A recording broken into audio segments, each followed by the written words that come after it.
Mr. President, ladies and gentlemen, good afternoon.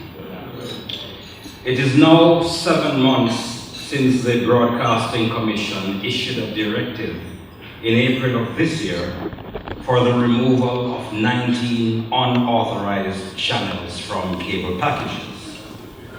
Since then, there has been considerable public disquiet about the removal of the channels, and it is also clear from the public comments that many people do not understand the role and powers of the Broadcasting Commission with regard to the management of cable companies. I hope to shed some light on these matters today. It is now common knowledge that a number of unauthorized channels have been available to the public for some time. For many years, those channels were listed on most cable guides as free or test channels. But more recently, they have been included in packages with little or no distinction from the authorized channels.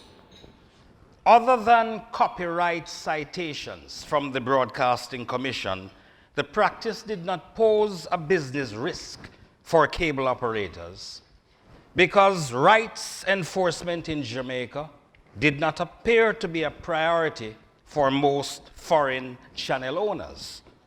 This was probably because our market is relatively small and the cable industry was not yet mature. Here I want to tell you that any copyright holder may, if they wish, choose to overlook infringement against their intellectual property rights. So the right to intellectual property is not inviolable, which means that it does not always have to be absolutely protected. However, things have now changed. Gone are the days when the owners of foreign channels showed little or no interest in our market. And this is because the content and communication ecosystem is now very different. When cable was introduced in Jamaica, there was no YouTube or over-the-top operator such as Netflix and Hulu. Now the major foreign channels are facing strong competition from these substitutes. Partly as a result, the traditional channels are now trying to monetize their content in every way possible, wherever in the world they can. And since cable is now a big business in Jamaica, with the participation of multinational telecommunications companies, it is attracting more international attention to the island. In addition, local television stations have begun to invest a great deal of money to acquire some of the popular content which was available only on cable. And they too are now defending those rights aggressively. These changes have led to a new and unprecedented focus on copyright protection and enforcement. This requires a totally different business intelligence and regulatory response. In the case of those who seek to enforce their copyright, once they make a complaint to the Broadcasting Commission, we are duty-bound to take appropriate measures to prevent or reduce any further infringements. It is, however, true to say that over the years, successive governments have treated the matter of unauthorized channels with forbearance, largely because there are real challenges in getting clearance for some of the channels that are in very strong demand by Jamaicans. It is also true to say that the Broadcasting Commission has always sought to apply the principle of proportionality and strike a fair balance between the protection of intellectual property rights and the protection of subscribers who may have taken out subscriptions in good faith and are then affected by remedial measures. This is precisely why our directive for channel removal is incremental. The changes are to be phased in over time in a carefully planned process. I turn now to what I consider to be a particularly important part of the debate on the removal of unauthorized channels, whether there should be rebates to subscribers. Jamaica is not alone in having to deal with this challenge. Trinidad and Tobago is now in a similar position. 4 months, Mr. President, after the Broadcasting Commission issued its directive, the Telecommunications Authority of Trinidad and Tobago directed cable television providers to remove 16 unauthorized channels. Subsequent to issuing the directive, Mr. Selby Wilson, chairman of the Telecommunications Authority of Trinidad and Tobago, expressed concern that consumers had not been offered rebates in spite of reduced cable offerings. He also made the important point that Trinidadian legislation did not permit the authority to regulate cable prices or to invoke any change in prices. The situation is the same in Jamaica.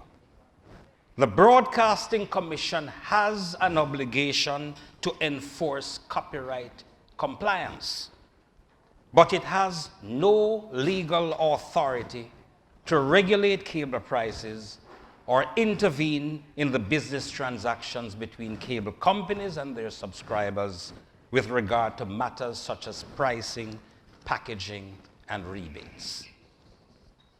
Having said that, I cannot but acknowledge that the removal of unauthorized channels has clearly been a source of great annoyance, caused considerable confusion, and has left many cable subscribers feeling that an injustice has been done.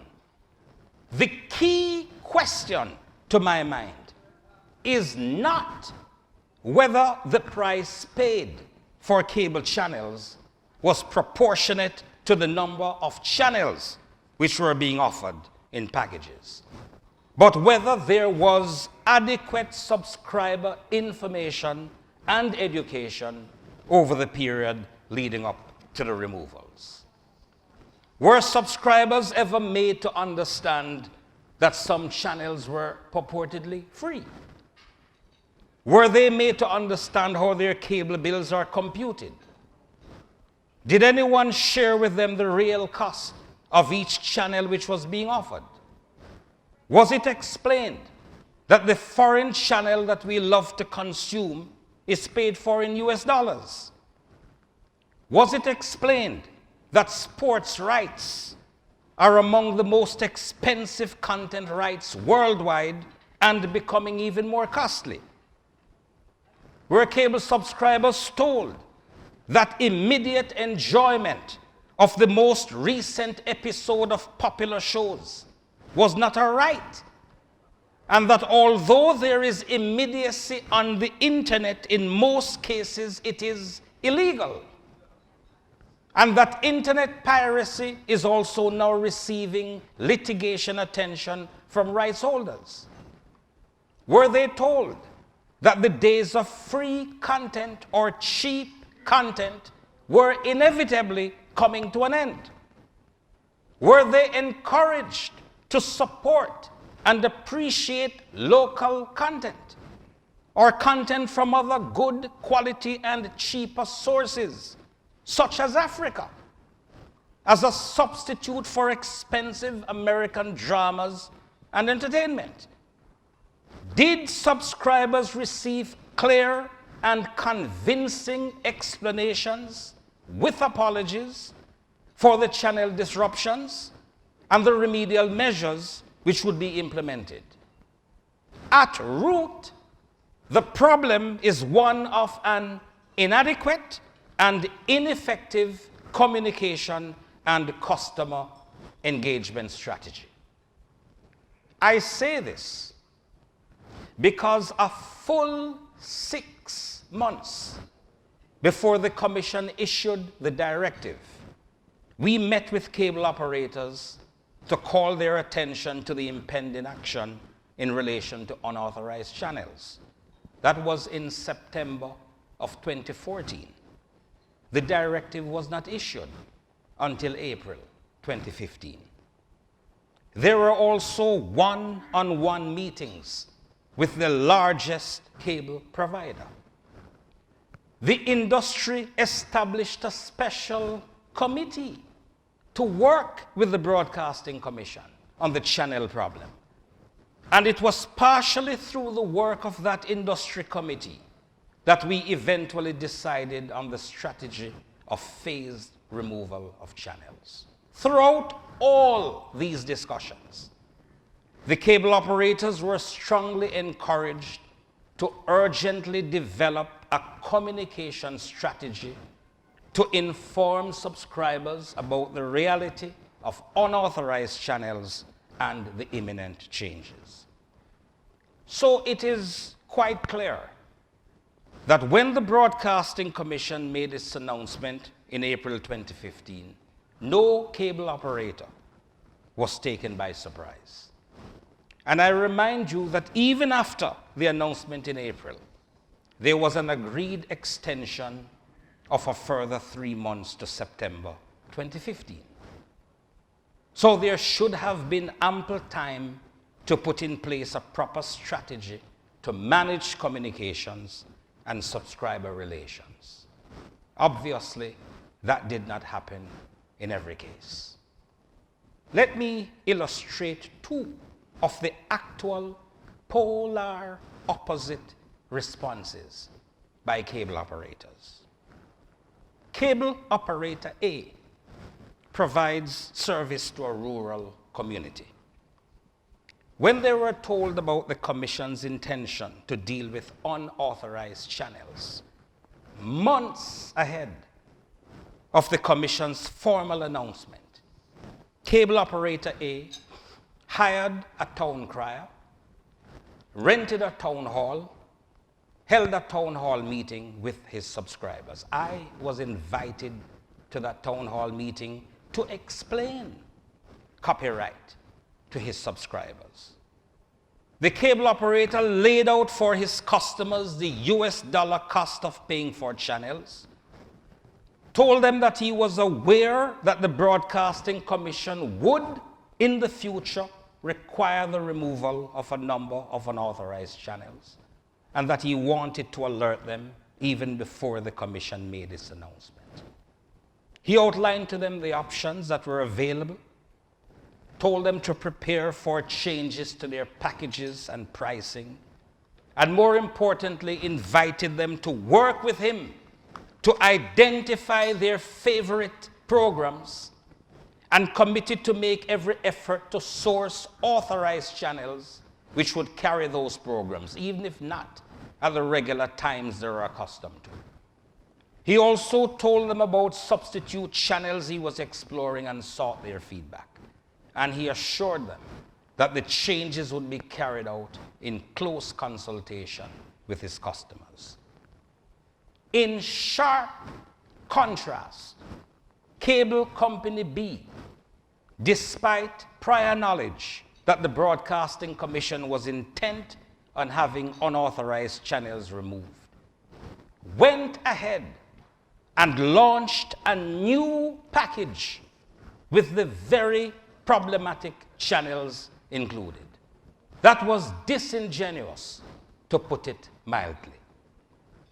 I am not saying that subscribers to Cable Company A were happy with the removal of channels, but they certainly could not legitimately complain that increase in price and change in packages were sudden and inexplicable, or that there was lack of inclusion and stakeholder engagement. I will not say anything today about the legal position on whether generally there had been any breach of law for misleading advertising, breach of consumer law, or breach of contract law. Each case will turn on its own particulars. But I will say that there is a clear ethical case to answer. Some cable operators have got some explaining to do to their customers.